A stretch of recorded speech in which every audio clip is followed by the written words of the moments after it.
Mark, something I wanted to add, and I don't know if this was covered, but I think especially where we are in the economy was something I wanted to bring up and emphasize is the importance specifically of farmland to local jobs in Connecticut. There was a study that recently came out by UConn that shows that farmland actually contributes $2 billion, billion with a B, to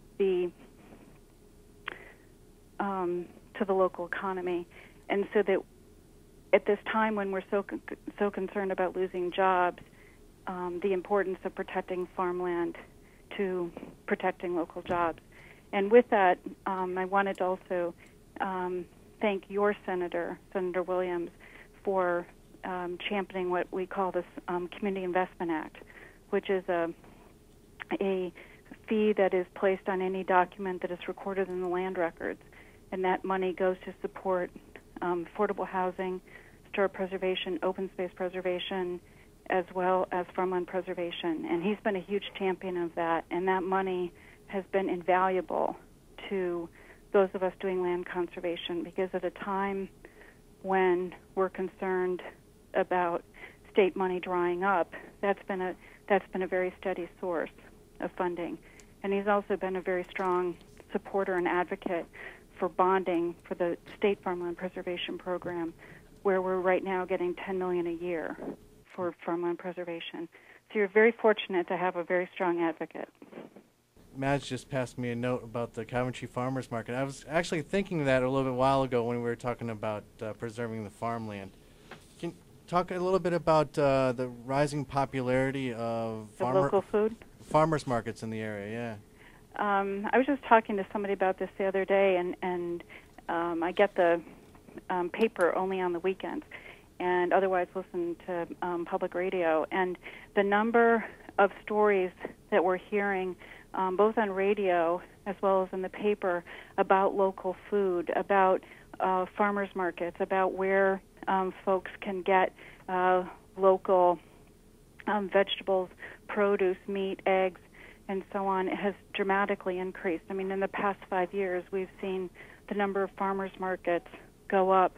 I think we're now at almost 150 farmers markets in Connecticut. Which I know one just opened up today in Manchester. Today was actually, the first. I guess a little exaggerated. I think it's more like around 120, but who knows? Maybe we'll be at 150 That's our goal. next week. Exactly. We'll do it. There's one that opened today at the feed co-op in Manchester. They had some radio station down there helping to promote it. What's neat about it is that they're popping up all over the place, and also in areas where you might not expect them. I don't think that we'd be surprised to see them, for example, in a more rural community that had a number of farms. But I live in New Haven, and we, through a group called City Seed, have, I believe, 4 farmers markets, and they have a number of collaborations with lower-income neighborhoods. They have them with schools. They also now are doing something with a mental health nonprofit. So we're seeing it come from a variety of different angles, and it's been quite exciting. Oh, actually, another one to think of is also this program that's being championed through the state, which is called Farm to School, which is encouraging towns with their school budgets, rather than getting their food, getting their potatoes, their milk, and so on for their school lunches, rather than getting stuff that's coming in from all over the country, that the emphasis is on buying local. And probably the leader in that is, interestingly enough, New Haven. I think Wyndham's doing it too. We had Ernie Koshmeter down here, who's the food services director for Wyndham Public Schools. Perfect. And he was talking about that. It's great, because I don't think that this is something that we would have expected 10 years ago. And we've seen also in the number of restaurants that now champion local and actually mention on menus that they buy locally, and then on the menu that they're saying where their meat comes from, where their cheese comes from. I think Firebox in Hartford is doing that. Exactly, exactly. There are a number of restaurants in New Haven. I always make a point when I go to a restaurant and I see that they are supporting a local farmer. I always say thank you, Yes. hoping that will show it's appreciated to keep it expanding. I think I was just at a restaurant this week in Manchester, CW's, Chops and Catch. Mm-hmm. They had little things on the menu said from Connecticut grown farms, and Yes. that is cool. I've been noticing that lately. So And that program with the state even has its own logo. yes. Okay. Yeah. It was like the little symbol of the state. Yes. Green and blue. So it's working. Yes, it is. We're having an impact on the community. We are. So Madge, what is it that kind of makes you really feel proud of what you're doing? Are there any moments that you can think of that made you feel really good? Well, I have a 5-year-old granddaughter, one, that's all. And when she said to me this year that for her birthday party she wanted to do a nature walk, I just beamed. And I'm not sure that would have happened if I had not gotten involved with Joshua's Trust many years ago, because I'm a city person. My orientation is to New York City, and I either had the good fortune or made the mistake of marrying a guy who loves to fish and thinks Eastern Connecticut is the best fly fishing territory in the world, yes, next to Alaska anyway. And so here I am out in the woods all these years, and Joshua's Trust is just the kind of organization that, it's very local. It's a network of really like-minded people doing good things. It makes you feel good about yourself in the community that you live in. Excellent. I'm going to take a quick break in just a moment, but I want Elizabeth and Allison to think of a moment that they were very proud of in their work of conserving land. We're going to go to Allison next. I think I can say definitely it was attending a town meeting in Ashford, which is the town where I live. Joshua's Trust had been working very closely with a owner to make sure that her property continued as an orchard, and we were willing to participate in terms of support and money. And when it came to a town meeting and a vote, the turnout was the largest town meeting I think that town had ever recorded. Totally 100% in support of keeping the land as an orchard. Oh, wow, that's great. Elizabeth, what would be your proudest moment in the work that you do?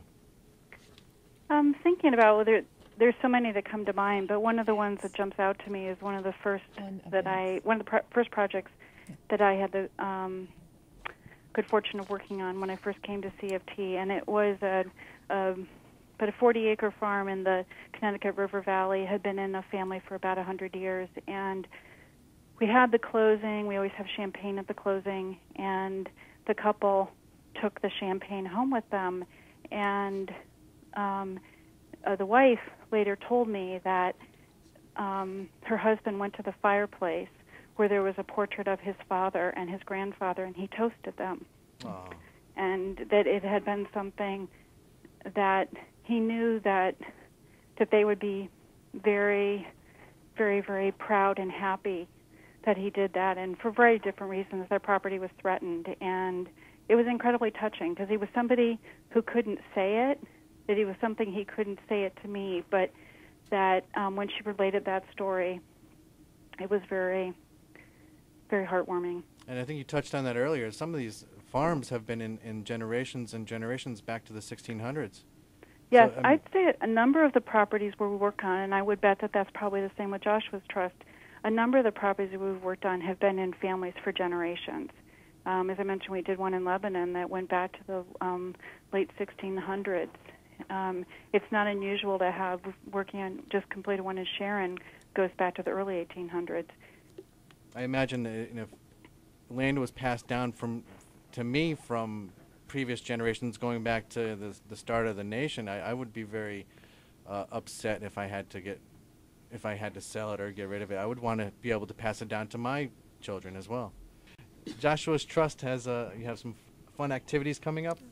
We do, and before I mention specific ones, I'd like to encourage people to take a look at the website that we have, because that's where we list stuff on a regular basis. We try to get it into local papers and stuff too, but our website is www.joshuastrust.org. joshuaslandtrust.org.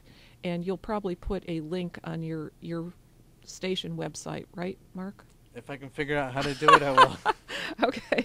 But meanwhile, June 4th, we have a walk out at Utley Hill in Columbia from 10 until noon. And that's going along Utley Brook through the Great Columbia Swamp and up to the headwaters of Columbia Lake. It's moderate terrain. It's about 3 miles, and it's targeted for families. So if you're interested in that, again, check the website. It will give you directions. On June 11th, we have a program that is specifically designed for people with young children. It's a treasure hunt and picnic. Ooh. It's at Knowlton Hill in Mansfield. That's June 11th, and it starts at 11, designed for young children and their parents. So we'll have some nature activities, and people are encouraged to bring along a picnic lunch, and it'll be a nice way for parents of young children to meet one another and network and enjoy the outdoors. And then July 31st, the Connecticut Botanical Society is going to be having a walk at Tinkerville Brook. And Joan Hill, who is the chair of our stewardship committee, will be walking that property along with an experienced botanist. And then farther down the road, late October, although this is far away, I want to mention it. Last Sunday in October, we're going to have a Dixieland Jazz party out at Knowlton Hall in Ashford. So there are always things coming up, so it's just a good idea to get on the website and check it out. Excellent. And I was looking at your website. Did you mention the wine tasting tomorrow? Well, I didn't mention it because we're just about full up on that. Although if you wanted yeah, we're having a wine tasting. It starts at 4. If somebody is interested, I guess they could give me a call and I'd try and work something out. My number is 860-423-8683. Excellent. And Elizabeth, do you have any events coming up, or? We probably our biggest coming up is our annual fundraiser, which is this year going to be on Jones Family Farms in Shelton, and That's right. brings together the best produce and wine in Connecticut with the best chefs in Connecticut. And it's about 800 people. Is that the one? Do you do something with Faith Middleton? That is the one. That's the one. That's the one that Faith Middleton talks about. And Jacques Pepin? Yep. Wow. I always wanted to go to that. Well, please come. Please come, and come hungry, because it's a great event, and you have to pace yourself because there's a lot of food. Oh, that's great. That's wonderful. And your website? Our website is www.ctfarmland.org, and there's a button, a tab, whatever you call those things, for events. Excellent. And it's at the very top, and tickets will go on sale, I believe, to the general public at the beginning of July. Excellent. I can't wait.